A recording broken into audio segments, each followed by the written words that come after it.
Arrancamos una nueva edición de Café Financiero con toda la información necesaria para manejar mejor tu dinero. Ya me acompaña, como siempre, Yamila Escala. Yami, ¿qué tal? ¿Cómo andás? Muy bien, ¿cómo les va?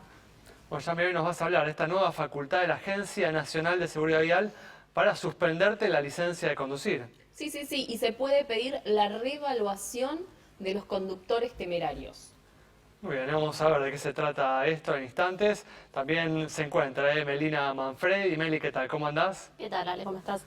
Bueno, Meli, hoy vamos a hablar justamente de lo que puede suceder, ¿no?, en las próximas semanas con los alquileres ante el vencimiento del congelamiento que hoy está vigente. Así es, hay mucha incertidumbre tanto del lado de los propietarios como de los inquilinos.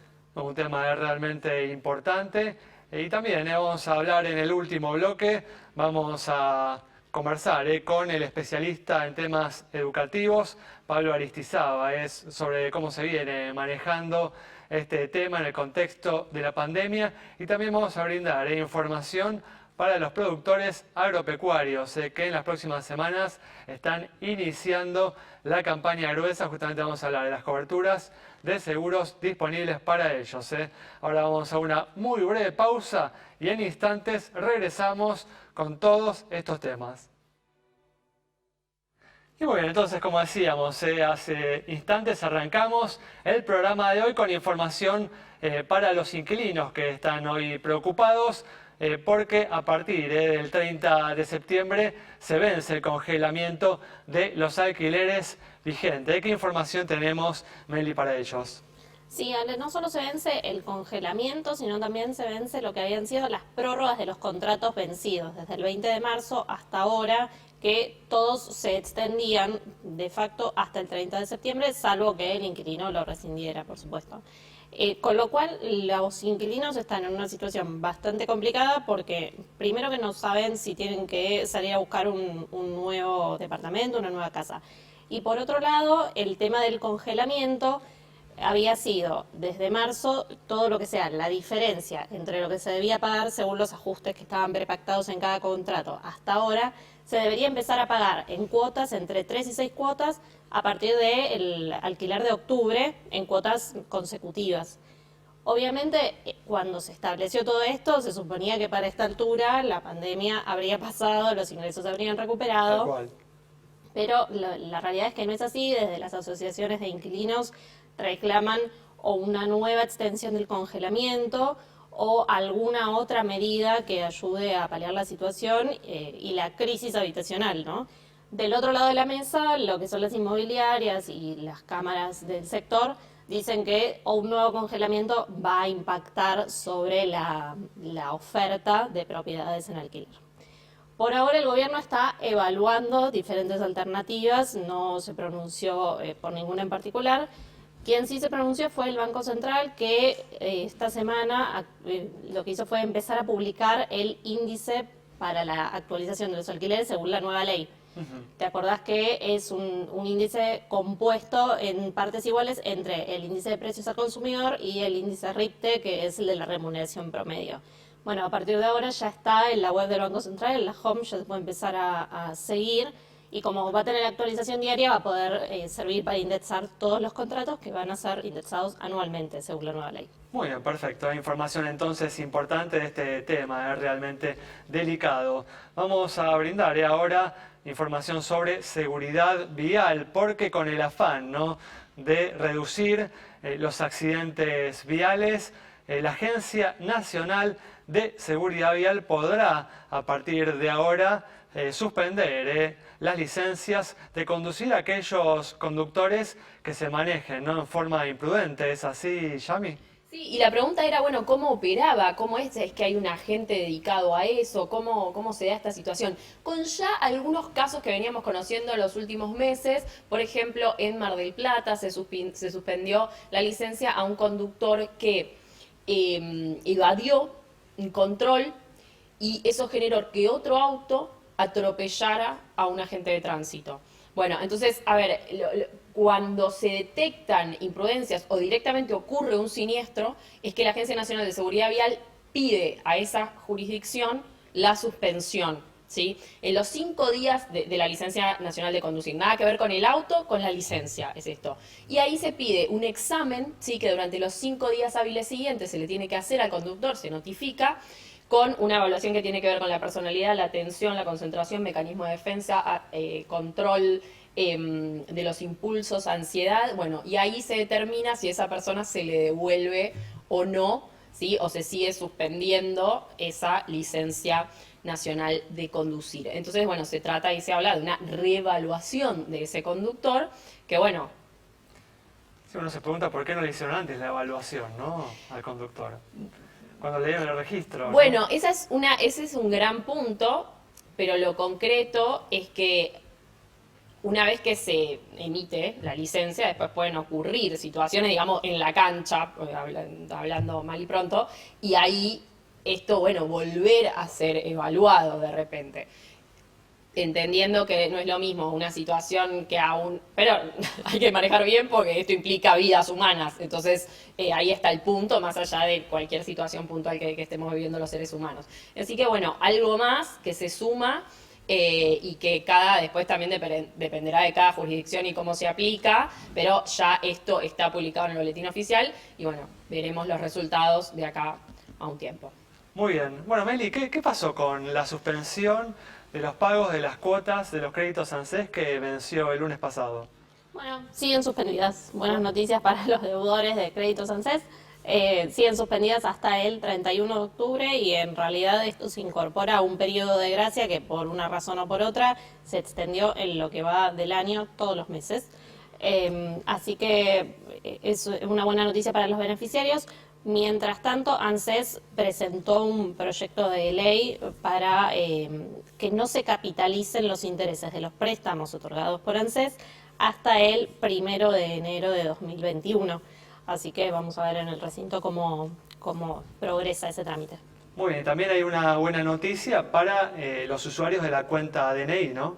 Así es, esta billetera digital del Banco Provincia que muchos usuarios del IFE, por ejemplo, empezaron a bajarse para percibirlo, está ofreciendo desde hoy y hasta el 10 de septiembre descuentos de 40% en los 20.000 locales adheridos a los pagos con esta billetera en conmemoración del aniversario del Banco Provincia. Así que una buena noticia para el bolsillo.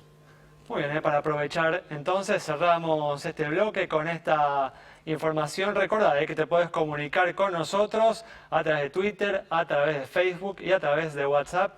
Las vías de contacto las encontrás ahí en la pantalla. Nos puedes hacer cualquier tipo de consulta, nos puedes transmitir tus inquietudes respecto a este momento tan complejo y difícil que estamos atravesando. En el próximo bloque vamos a brindar información para los productores agropecuarios que en pocas semanas están arrancando con la campaña gruesa.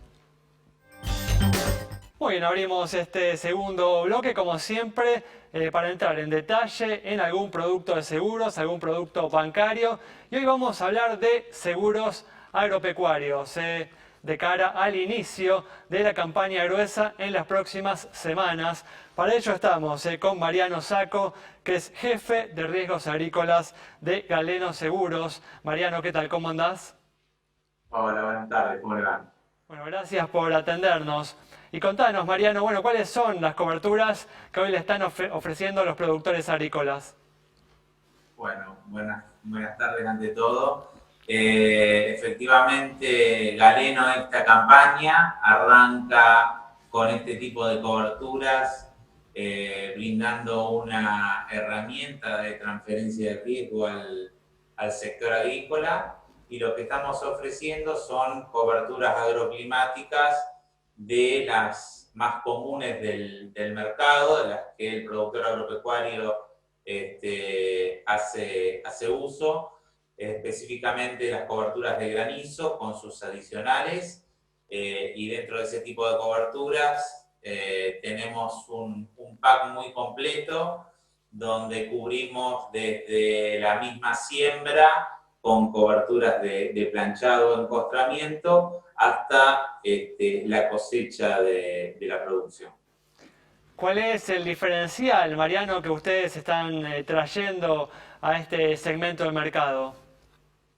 Como te decía recién, son algunas coberturas adicionales que nosotros le estamos dando a los clientes sin cargo, como esta cobertura de planchado, una cobertura de incendio de rastrojos, y después tenemos productos o pack comerciales para aquellos productores que, siendo precavidos en la transferencia del riesgo y quieran asegurar los cultivos de fina y los cultivos de gruesa, puedan pagar todos al finalizar la vigencia de la gruesa, con lo cual le estamos dando aproximadamente entre 5 y 6 meses de plazo de pago mayor al que tendrían con la operatoria común para los cultivos de fina. Bueno, este año se están registrando, ¿no?, importantes incendios en la provincia de Córdoba. ¿Ustedes brindan algún tipo de cobertura contra eventos como ese?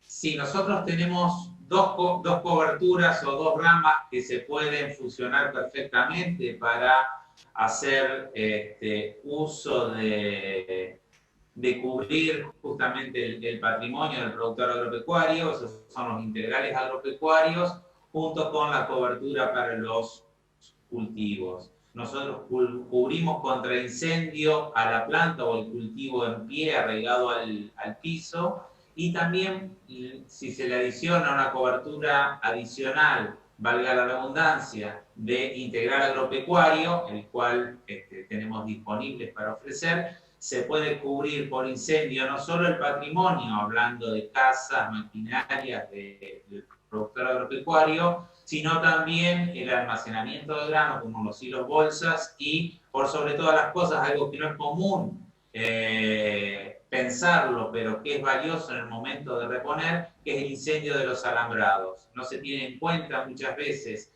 el costo que implica la reposición de un alambrado después que se ha quemado por un incendio.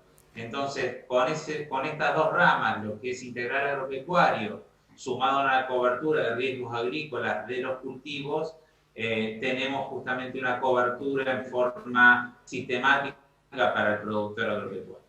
Y otra de las preocupaciones, Mariano, que se ha instalado este año entre los productores es el tema de la rotura de silo bolsas. ¿Ustedes contemplan este riesgo? Justamente lo que te decía está dentro de la cobertura de integrales agropecuarios, que cubre toda la parte patrimonial de la producción, incluyendo las casas principales y los galpones de almacenaje de la maquinaria y de los implementos. Y también está el adicional para cubrir justamente los hilos bolsas y los hilos aéreos en cuanto a su contenido. Muy bien, para ir cerrando, Mariano, ¿encuentran hoy mayor predisposición de los productores a tomar este tipo de coberturas? Sí, dentro de lo que es la región de América del Sur, Argentina se destaca por ser uno de los países que mayor penetración tiene el seguro agrícola dentro de la toma de cobertura. Hoy estamos asegurando, el mercado está asegurando cerca del 50-54% de la superficie sembrada. Creemos que con los últimos cambios generacionales y una visión más estratégica y financiera del productor agropecuario, la herramienta de la toma de seguro y la transferencia de riesgo es algo cada vez más habitual dentro del sector. Muy bien, Mariano, muchas gracias por habernos atendido. Cerramos este bloque entonces con información para los productores agropecuarios. Quédate con nosotros, al regreso vamos a estar dialogando con el especialista en temas educativos, Pablo Aristizábal.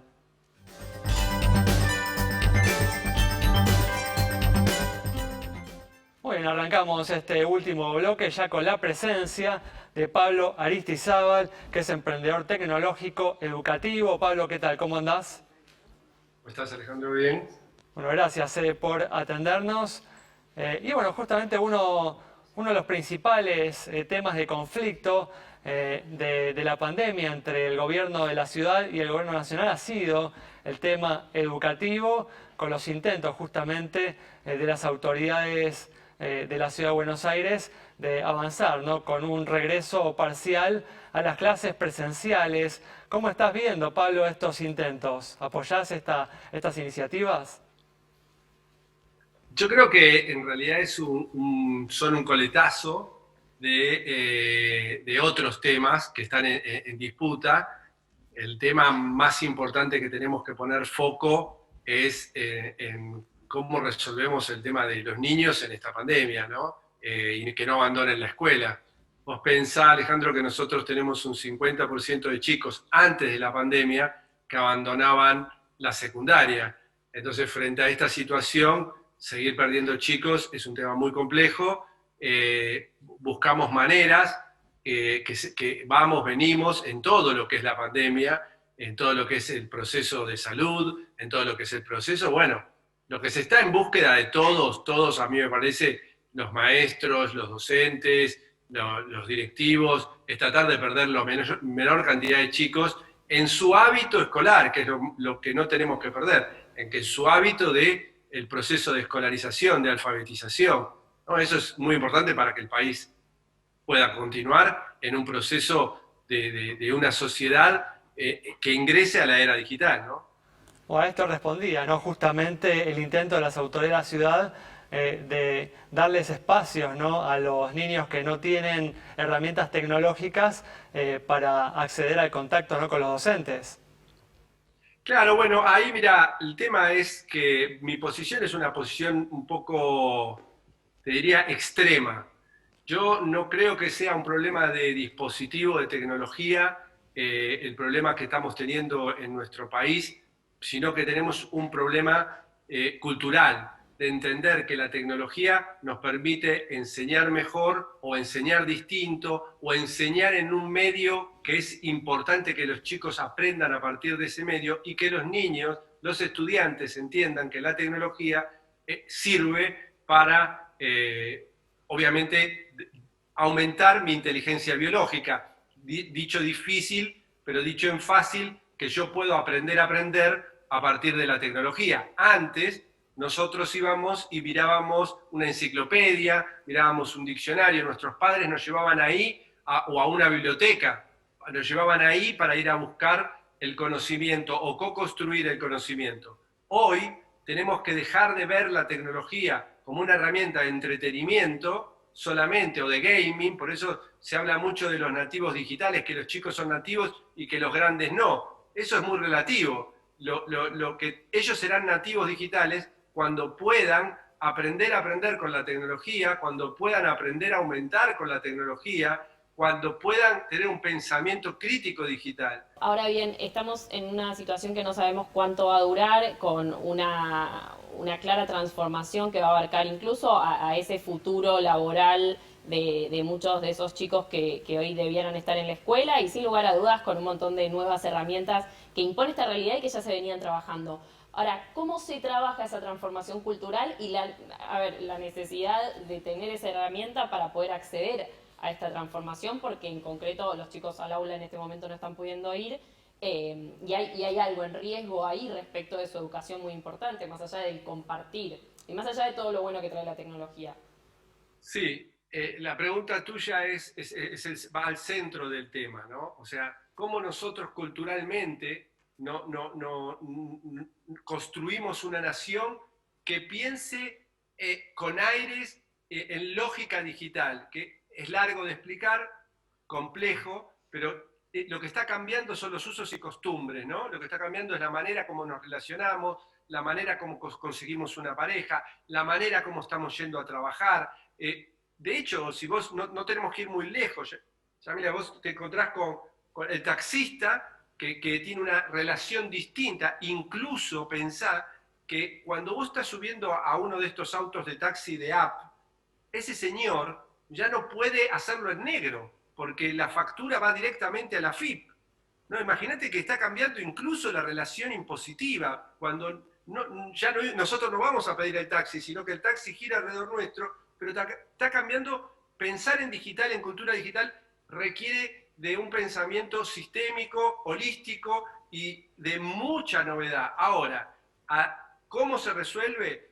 La dirigencia. Vos tenés que tener una dirigencia que entienda que hay que hacer una estrategia de concientización y sensibilización del uso de la tecnología para la transformación digital. No solo la transformación digital de una empresa, sino la transformación digital de una escuela, la transformación digital de cómo enseñamos y la transformación digital de cómo aprendemos. La palabra es el cómo, ¿no? Es el proceso de adquisición de los conocimientos, cómo yo los hago en una lógica que me enseñe a tener un pensamiento crítico digital. Si no, no tenés ninguna opción en ese futuro. ¿Y cómo incluís allí a los sectores más vulnerables? Bueno, ahí tenemos que ir por ellos, tenemos que ir a ayudarlos, tenemos que acercarnos. Un tema, mirá, cuando yo voy a un... hoy tenemos el doble de celulares que habitantes en Argentina, ¿sí? ¿No? Tenemos el doble de celulares. Ahora, todos esos celulares no son celulares muy potentes, obviamente, pero si un padre le acercara a su hijo su celular para decirle, ok, mirá, acá para hacer una tarea o para hacer apoyo escolar o para ver una película educativa, le alcanza su celular, eso tiene un valor para el hijo por un montón de temas pedagógicos, psicológicos, sociológicos, que a él le van a generar, bueno, es como cuando papá nos decía, mirá, vamos juntos a ver el diccionario esta palabra que no sabes. Obviamente tenés distintos tipos de perfiles de problemas. Hay un grupo de niños que hay que ir al rescate. Hay que ir al rescate tecnológico. Pero cuando vos vas al rescate tecnológico, si no lo haces de manera inteligente, ¿cuál puede ser el problema? Vos imaginate que le das un dispositivo. Imaginate a un niño de 7 años que le das la conectividad. Y si ese niño entra a una página indebida, ¿cómo lo resolvemos? Cuando te digo inteligente, tiene que tener un software, un sistema operativo educativo, para que esa herramienta digital sea una herramienta educativa, no sea una herramienta que venga el padre y le diga dámela, porque así aprovecho y entro y la uso yo, ¿no? Que eso ha pasado mucho en proyectos nacionales. Escuchándote, Pablo, la pandemia tiene un costado positivo, por lo menos en el ámbito educativo, porque está acelerando de alguna manera los procesos de innovación educativa, ¿no? Sí, totalmente. Mirá, yo suelo decir que frente a algunas otras posiciones, a mi visión, por ejemplo, que un papá, ¿sí?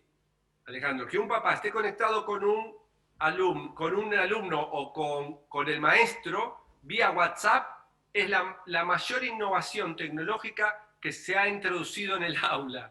Cuando lo miran despectivamente, diciendo, uy, mirá, aprenden por WhatsApp, no.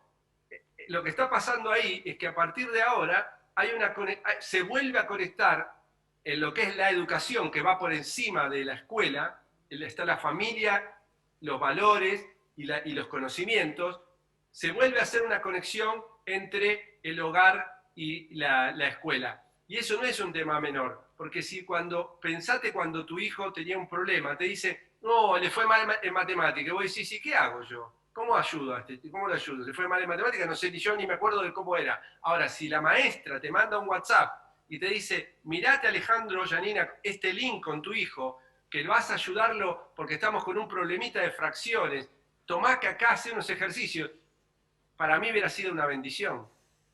¿Sí? Me hubieras dado el oro, yo como padre, ¿no? Muy bien. Pablo, muchas gracias por haber hablado con nosotros.